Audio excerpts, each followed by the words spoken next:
دیکھیں اس میں نا پریگنینسی کے لیے فیمیل کی ایج بہت اہم ہوتی ہے. تو جب ان ایکسپلینڈ انفرٹیلٹی ہے تو ایک کپل کو چاہیے کہ وہ بیسک ٹریٹمنٹس کروائے, اور اگر ضرورت ہے تو وہ ٹائملی ایڈوانس ٹریٹمنٹ کی طرف بھی جائیں. کیونکہ اگر ایک کپل, عموماً یہ کپلس بہت ڈیلے کرتے ہیں کیونکہ انہیں ڈاکٹرز کہتے ہیں جی سب ٹھیک ہے, اور پیشنٹ بھی کہتے ہیں جب سب ٹھیک ہے تو ہم کو کچھ کیوں کرائیں.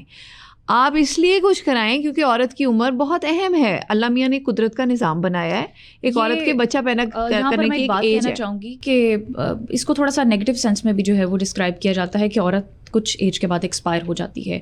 حالانکہ بہت ساری ٹریٹمنٹس ہیں, بہت ساری چیزیں ہیں. شادی اب کسی ریزن سے نہیں ہو رہی تو وہ ایک الگ بات ہے, لیکن عورت کا جو ہے وہ بایولوجیکل کلاک ہوتا ہے. میں چاہتی ہوں اس کو پازیٹیولی آپ ایڈریس کریں کہ یہ کتنا امپورٹنٹ ہے, اور ایک پرٹیکولر ایج پر جو عورت کی شادی ہے وہ کس طرح ضروری ہے. دیکھیں یہ بات نا کسی حد تک غلط نہیں ہے. ایک عورت کی ایک بایولوجیکل ایج ہے اور اس ایج ونڈو میں اس کی پریگنینسی ہونا ضروری ہے.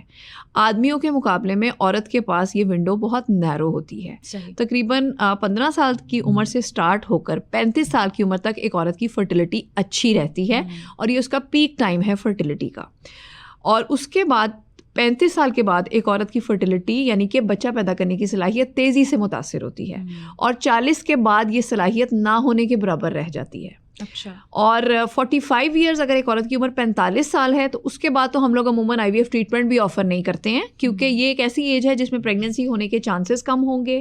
اگر پریگنینسی ہے تو بچے میں اب نارمیلٹی کے چانسز ہوں گے, اور اگر پریگنینسی ہے تو اس میں مس کیریج کا چانس بہت زیادہ ہوتا ہے. تو عورت کی یہ جو ونڈو ہے عموماً اب دیکھا جائے تو 25 سے 30 سال کی عمر میں میجورٹی ہمارے ملک میں خواتین کی شادی ہوتی ہے, اور کچھ کی سوشل ریزنس کی وجہ سے نہیں ہوتی.